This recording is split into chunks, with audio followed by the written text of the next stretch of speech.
E-Freelancing.com এর পক্ষ থেকে আজকে আমরা দেখব একটি ওয়েবসাইটে কিভাবে আমরা একটি ফর্ম বানাতে পারি। আমাদের নিজেদের নামের জন্য একটি ইনপুট ভ্যালু বানাবো এবং একটি ইমেল ইনপুট দেব আর একটি ফোন ইনপুট এবং কিভাবে একটি ডেটের জন্য একটি অপশন ক্রিয়েট করতে হয় সেটিও দেখব।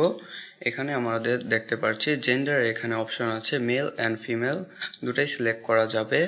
নিচে আমাদের ডিসক্রাইব ইউরসেলফে একটি কমেন্ট বক্স টাইপের একটি ইনপুট আছে আমাদের। আরেকটি হলো চেকবক্স টাইপ কিভাবে ক্রিয়েট করা যায় অ্যান্ড কিভাবে সাবমিট বাটন এবং রিজেক্ট বাটন বানানো যাবে। সর্বপ্রথম আমরা একটি ভিজুয়াল স্টুডিও কোডে ফোল্ডার ওপেন করে নেব। ফোল্ডারটি ওপেন করে নেওয়ার পর এখানে আমরা একটি নতুন ফাইল ক্রিয়েট করে নিলাম। ফাইলটির নাম দিলাম আমরা from.html। HTML এর বেসিক স্ট্রাকচারটি আমরা এখন লিখে নিচ্ছি। type HTML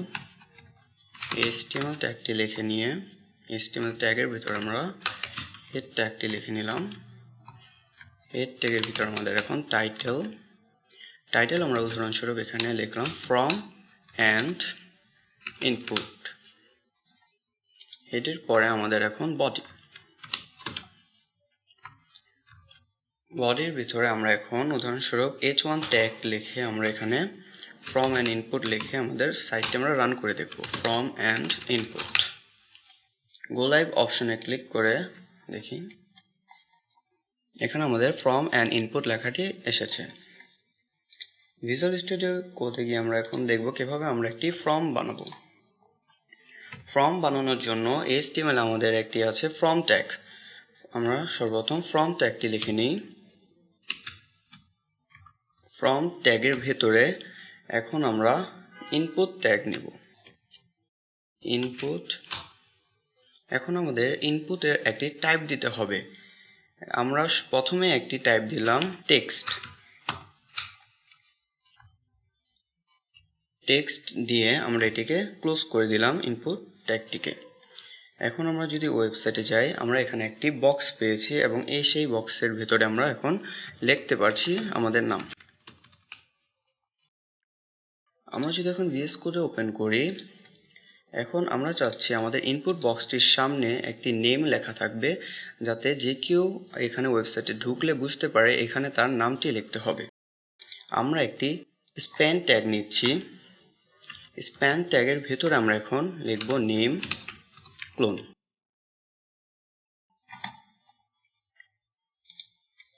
এখন আমাদের ইনপুট বক্সের সামনে একটি নেম লিখে ক্লোন এসে পড়েছে। এখন যে কোনো ইউজার আমাদের ওয়েবসাইটে আসলে বুঝতে পারবে এখানে তার নামটি লিখতে হবে। এখন আমরা দেখব কিভাবে একটি ইমেল ইনপুট বানাতে হয়। আমরা একটি নতুন ট্যাগের সাথে পরিচিত হব। ট্যাগটির নাম হলো BR ট্যাগ। BR ট্যাগের মাধ্যমে আমরা একটি লাইন ব্রেক করতে পারি আমাদের সাইটে। আমরা এখানে লিখলাম BR, পরবর্তীতে আমরা এখন লিখব একটি স্প্যান ট্যাগ নিয়ে নিই। আমরা এখন স্প্যান ট্যাগে আমরা লিখলাম ইমেল, এরপর আমরা ইনপুট ট্যাগটি দেব।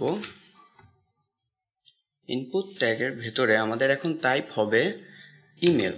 যেহেতু আমরা ইমেল টাইপ করব তাই আমাদের টাইপ হবে এখন ইমেল। আমরা যদি ব্রাউজারে যাই তাহলে আমাদের ইমেলের জন্য ইনপুট বক্সটি এসেছে এবং নেমের জন্য এসেছে।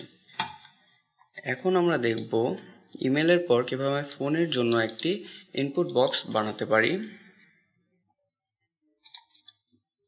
এখানে আরেকটি আমরা BR ট্যাগ ইউজ করে আমরা পরবর্তী লাইনটি ব্রেক করে নিব। এখন আমরা আবার একটি স্প্যান ট্যাগ নিই। স্প্যান ট্যাগের ভেতরে আমরা এখন লিখব ফোন নাম্বারের জন্য। এখন আমাদের ইনপুট টাইপ হবে, যেহেতু ফোন নাম্বারটি একটি টেক্সট হিসেবে হবে তাই আমরা ইনপুট টাইপ এখানে টেক্সট দেব। Input type equal to text. আমরা এখানে আরেকটি BR ট্যাগ দিয়ে দিই। এখানে আমাদের নেম, ইমেল এবং ফোনের জন্য তিনটি ইনপুট বক্স এসেছে। এখন আমরা ক্রিয়েট করব কিভাবে এখানে ডেট পিকার অপশনটি আনা যায় সেটি। এটির জন্য ইনপুট টাইপ হচ্ছে input type equal to date এখন আমরা এখানে লিখি স্পেন, ট্যাগের ভিতরে লিখি আমরা ডেট অফ বার্থ। এখন আমাদের ইনপুট টাইপ হবে ডেট, ইনপুট ট্যাগটি লিখি, টাইপ হবে আমাদের ইকুয়াল টু ডেট। ট্যাগটি আমরা এখন বন্ধ করে দিই। ব্রাউজার গিয়ে দেখছি আমাদের এখানে ডেট পিকারটি এসেছে। এখান থেকে আপনি আপনার বার্থ ডেটটি চুজ করতে পারবেন, প্লাস আপনার নেম, ইমেল, ফোন দিতে পারবেন এখানে। এখন আমরা দেখব কিভাবে জেন্ডারে মেল অ্যান্ড ফিমেল অপশনের জন্য এখানে রাউন্ড শেপটি চেকবক্সটি কিভাবে আনা যায়। এই রাউন্ড বক্স টাইপ হলো রেডিও। এখন আমরা আরেকটি বিআর ট্যাগ ইউজ করে আমরা একটি স্পেন ট্যাগের ভিতরে লিখব এখন জেন্ডার।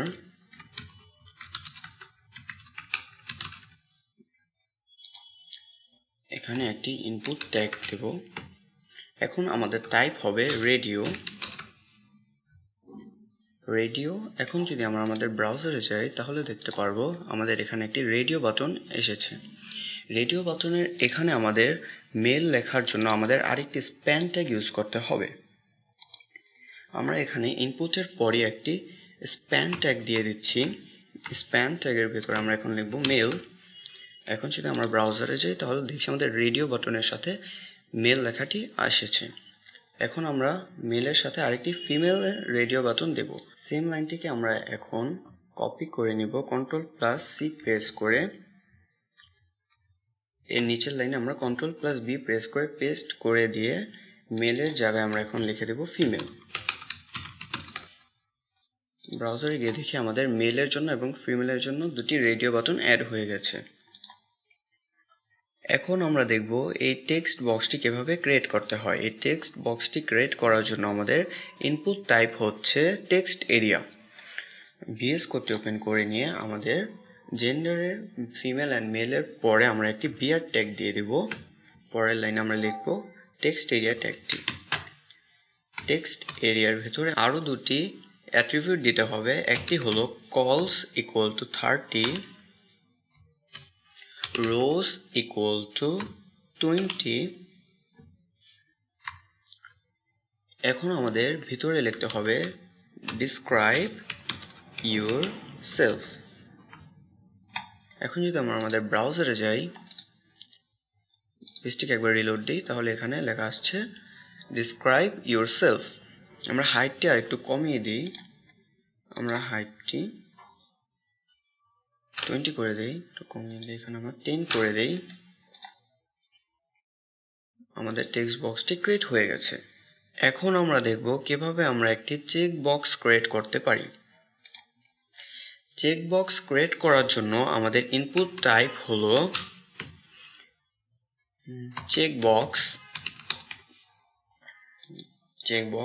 অ্যান্ড এখন যদি আমরা আমাদের ব্রাউজারে গিয়ে দেখি তাহলে এখানে চেক বক্স আসছে, বাট আমরা চাচ্ছি আমাদের চেক বক্সটি যাতে নিচে থাকে। নিচে আনার জন্য আমাদের একটি বিআর ট্যাগ ইউজ করতে হবে। আমরা টেক্সট এরিয়ার পরে একটি বিআর ট্যাগ দিব, তাহলে আমাদের এখন চেক বক্সটি নিচে এসে পড়বে। চেক বক্সের সাথে আমাদের লেখাটির জন্য আই অ্যাকসেপ্ট দ্য এগ্রিমেন্টের লেখাটি আনার জন্য আমাদের একটি স্প্যান ট্যাগ দিতে হবে। এখানে আমরা একটি স্প্যান ট্যাগ লিখলাম, এখানে span I accept the agreement। এখন যদি আমরা ব্রাউজারে যাই তাহলে দেখব আমাদের চেক বক্সটি ক্রিয়েট হয়ে গেছে, I accept the agreement। এখন আমরা এখানে আরও দুটি আমাদের বাটন আছে, একটি হলো সাবমিট আর একটি হলো রিজেক্ট। প্রথমে আমরা দেখব সাবমিট বাটনটি আমরা কিভাবে ক্রিয়েট করতে পারি। সাবমিট বাটনটি ক্রিয়েট করার জন্য আমরা লিখব ইনপুট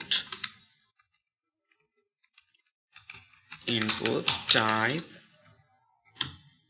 equal to submit এবং এটির আরেকটি অ্যাট্রিবিউট দিতে হবে, সেটি হলো ভ্যালু equal to হবে আমার submit। এখন যদি আমরা আমাদের ব্রাউজারে যাই তাহলে দেখব সাবমিট লেখাটি আমাদের I accept the agreement লেখার সাথে এসে পড়েছে। সাবমিট বাটনটি যদি আমরা এখন নিচে চাই তাহলে আমাদের ইনপুট ট্যাগটির পরে আমাদের একটি বিআর ট্যাগ দিতে হবে। এখন আমরা স্প্যান ট্যাগের পরে একটি বিয়ার ট্যাগ দিব। তাহলে আমাদের সাবমিট বাটনটি এখানে নিচে এসে পড়েছে। সাবমিটের পরে আমরা আরেকটি রিসেট বাটন অ্যাড করব। এখানে রিসেট বাটনের জন্য আমরা এখানে লিখব input type equal to reset. এটিরও সেম একটি ভ্যালু অ্যাট্রিবিউট হবে এবং ভ্যালুতে আমরা লিখে দিলাম বাটনের নাম রিসেট। এখন যদি আমরা ব্রাউজারে যাই তাহলে দেখব সাবমিট অ্যান্ড রিসেট বাটনটি আমাদের এসে পড়েছে। এখানে আপনি আপনার নাম লিখতে পারবেন। উদাহরণস্বরূপ আমি এখানে মাহাদি লিখলাম। ইমেলে আপনি যে কোনো একটি ইমেল দিতে পারেন, example@example.com। ফোন নাম্বার আপনি একটি ফোন নাম্বার লিখতে পারেন। ডেট অফ বার্থকে ক্লিক করে আপনি আপনার ডেটটি পিক করতে পারেন এখান থেকে, এবং জেন্ডার এখানে আপনি জেন্ডারটি সিলেক্ট করতে পারেন। এই টেক্সট বক্সের ভিতরে আপনি আপনার ডেসক্রিপশন অ্যাড করতে পারেন। এনিথিং এলস, নিচে এখানে একটি আছে আই অ্যাকসেপ্ট দ্য এগ্রিমেন্ট। যে কোনো ধরনের চেক বক্সের জন্য আপনি এখানে চেক বক্স ক্লিক করে দিতে পারেন। এখানে আছে submit button and reset button. এখন যদি আমি সাবমিট বাটনে ক্লিক করি তাহলে এটা সাবমিট হবে, এবং রিসেট বাটনে ক্লিক করলে আমাদের এটি যে ফিল আছে সেটি সব আনফিল হয়ে যাবে এখন। তো এই ছিল HTML এর ফর্ম অ্যান্ড ইনপুট সম্পর্কে। ধন্যবাদ।